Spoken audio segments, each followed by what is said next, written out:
UPSC और UPPSC आयोग अगर चाहे, उनके जो बड़े बड़े पदों पर जो लोग बैठे हुए हैं, जबकि वो खुद भी कभी स्टूडेंट थे, लेकिन वो जो अभी के स्टूडेंट्स हैं उनके प्रति जरा सा भी संवेदनशील हो जाए तो सारी प्रॉब्लम सॉल्व की जा सकती है बिल्कुल आराम से। आप ये समझिए, यूपीपीएससी आयोग की बात करिए आप। यूपीपीएससी आयोग ने 2018 में इतना बड़ा लेवल पे पैटर्न चेंज कर दिया, पूरा मेंस का पूरा पैटर्न चेंज कर दिया।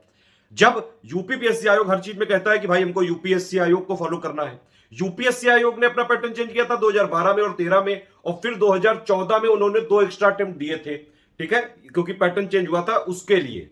लेकिन यहां यूपीपीएससी, अगर आप उत्तर प्रदेश की सरकार को देखेंगे, हर चीज में श्रेय लेने के लिए तो सबसे पहले आगे रहते हैं, क्रेडिट बस चाहिए इनको। स्टूडेंट के लिए क्या काम कर रहे हैं बताइए आप? कहां ट्रांसपेरेंसी है? प्री की मार्कशीट तक तो आप लोग दिखाते नहीं है।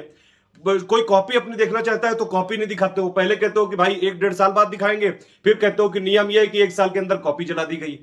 आपको हर चीज में यूपीएससी की जो है बराबरी करनी है, तो आप क्यों नहीं देते हैं कोविड के एक्स्ट्रा अटेम्प्ट? पहली बात तो यह है कि यूपीपीएससी में इतना बड़ा पैटर्न चेंज हुआ 2018 में, ठीक है, उसके बाद कोविड आ गया, तो कितने सारे छात्र इससे वंचित रह गए अपने अटेम्प्ट से। तो 2 एक्स्ट्रा अटेम्प्ट मिलने चाहिए कि नहीं मिलने चाहिए, ये आप लोग खुद डिसाइड कर लीजिए। और इस वीडियो को ज्यादा से ज्यादा लाइक शेयर करके कमेंट भी करिए। ये वाली आवाज उठते रहनी चाहिए। 2024 में चुनाव है, अगर अपनी बात मनवानी है तो हर जगह बोलना पड़ेगा। अगर आप डिमांड नहीं कर रहे हो तो कुछ नहीं होगा। ये भले ही अभी इतनी जल्दी ये सब चीजें नहीं सॉल्व हो सकती हैं, लेकिन अगर आप लोग सब लोग संगठित होकर करो, यूनाइटेड होकर करो, मैं आपके साथ हूं, हमेशा मैंने आपका साथ दिया है, कोई भी स्टूडेंट का मुद्दा है तो ये वाले में भी मैं हमेशा साथ हूं। ईडब्ल्यूएस वालों को भी एज रिलैक्सेशन मिलना चाहिए। एक और चीज आप ये समझिए, यूपीएससी भी वही चीज कर रहा है। अगर आज राहुल गांधी होते, ये जो 2014 में जब 2 एक्स्ट्रा अटेम्प्ट मिला था यूपीएससी वालों को, तो सिर्फ और सिर्फ राहुल गांधी जी ने किया था। ये स्टूडेंट की पूरी भीड़ गई थी उनके पास, एक बार में उन्होंने ये 2 एक्स्ट्रा अटेम्प्ट दे दिए। काश आज वो फिर से होते कहीं ना कहीं पावर में, तो ये यूपीएससी वाले स्टूडेंट्स को कतई भी निराश ना होना पड़ता, राहुल गांधी जी तुरंत मदद करते।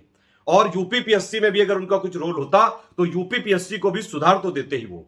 लाख आप बुराइयां कर लो राहुल गांधी जी की, लेकिन आप ये समझिए, जो लोग यूपीएससी की प्रिपरेशन करते हैं वो जानते हैं कि भाई यूपीएससी वाले लोगों के लिए वो बंदा खुदा है। 2 अटेम्प्ट एक बार में दे दिए थे। और आप ये देखिए, प्रेजेंट सरकार से स्टूडेंट बिल्कुल त्राहिमाम कर रहे हैं। लगातार कभी मिनिस्ट्री ऑफ पर्सनल के पास जाते हैं, जितेंद्र सिंह जो मंत्री जी हैं उनके पास जाते हैं, कभी किसी एमएलए के पास जाते हैं, कभी किसी एमपी के पास जाते हैं, दर दर की ठोकरें खा रहे हैं। ये जो सरकार है किसी तरह से छात्रों के हित का काम कर ही नहीं रही है। नंबर ऑफ वैकेंसी घटाते जा रहे हैं, प्राइवेट जो है हर चीज में कुछ ना कुछ करके प्राइवेटाइज करने की कोशिश करी जा रही है। सरकारी जॉब जो ये आईएएस पीसीएस सिविल सर्विसेज वाले सिस्टम को भी अगर पूरी तरह से ऐसे ही पूरा जो है लेटरल एंट्री ही कर दिया गया तो फिर फायदा क्या रह जाएगा? आप लोग खुद सोच के देखिए ये चीज, ठीक है। मैं किसी सरकार की कोई तारीफ वारीफ नहीं कर रहा हूं, साफ बात, जिसको जो वोट देना हो जहां देना हो वहां दीजिए आप लोग। लेकिन आप ये समझिए, सरकार तक बात पहुंचाइए कि भाई इनको, जब ये जो प्रेजेंट सरकार है, इनको स्टूडेंट ने 2 मौके दिए हैं कि नहीं दिए हैं? 2014 में दिए हैं, 2019 में दिए हैं। क्या आप इनको तीसरा मौका दे रहे हैं कि नहीं दे रहे हैं? तो अगर आप इनको 2-2 मौके दे सकते हैं, ये लोग क्यों नहीं आपको दे सकते हैं 2 मौके? आप ये समझिए, यूपीएससी में कोविड जब हो गया, 2 साल हो गया खराब, इतने सारे स्टूडेंट नहीं दे पाए एग्जाम।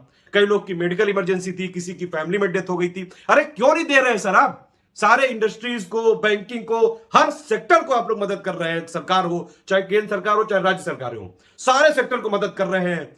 बुजुर्गों को मदद कर रहे हैं, बच्चों को मदद कर रहे हैं, महिलाओं को मदद कर रहे हैं, बेटी बचाओ बेटी पढ़ाओ, सब बढ़िया है। अरे छात्रों ने क्या बिगाड़ दिया आपका? क्यों नहीं दे सकते हैं यूपीएससी को अटेम्प्ट? 2023 में ही दे दीजिए।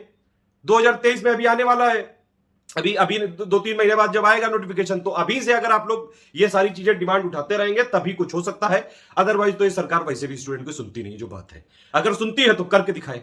और दूसरी चीज, यूपीपीएससी में भी सेम प्रॉब्लम है, ट्रांसपेरेंसी सिर्फ बोलने के लिए है। आप समझ रहे हैं कि नहीं? सारी चीजें आप लोग को पता है। कोविड, अभी ये समझिए 2018 में एक बार पैटर्न चेंज कर दिया, कोई अटेम्प्ट ही नहीं दिया एक्स्ट्रा। और दूसरी चीज है कि फिर से ऑप्शनल को हटा के कौन सा पेपर इंक्लूड करने जा रहे हैं, यूपी का करने जा रहे हैं कि क्या? अब आप ये समझिए, जून में होता है प्री का एग्जाम यूपीपीएससी का, ठीक है, अभी तक बताया नहीं गया है। अभी भाई यूपी कैबिनेट डिसीजन लेगी। यूपी कैबिनेट कब डिसीजन लेगी? मान लीजिए ये डिसीजन लिया यूपी कैबिनेट ने फरवरी में, फरवरी मार्च में आता है नोटिफिकेशन, 3 महीने बाद होता है उसका प्रीलिम्स, और उसके 2-3 महीने बाद जो है मेंस। तो क्या इतनी जल्दी स्टूडेंट सारी चीजें एकदम से अकोमोडेट कर लेंगे?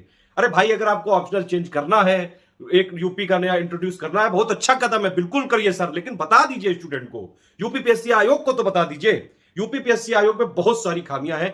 स्टूडेंट लगातार ये आवाज उठाते रहे हैं, हमने आपकी आवाज को हमेशा जो है यहाँ पे बोला है, जो भी आप लोग बोलते हैं वो यहाँ पे बताया जाता है, लेकिन कोई भी किसी भी तरह से स्टूडेंट्स को सपोर्ट नहीं कर रही है सरकार, ना ही यूपी सरकार और ना ही केंद्र सरकार। ये वाली बात सभी लोगों को पता होनी चाहिए, सरकारों तक पहुंचाना पड़ेगा। जितने एमपी एमएलए हैं या फिर बीजेपी के लोग हैं, आप लोग समझिए सर ये चीज, ये आप लोगों के इलेक्शन के लिए भी ये फायदे वाली चीज है कि स्टूडेंट को अनसुना मत करो।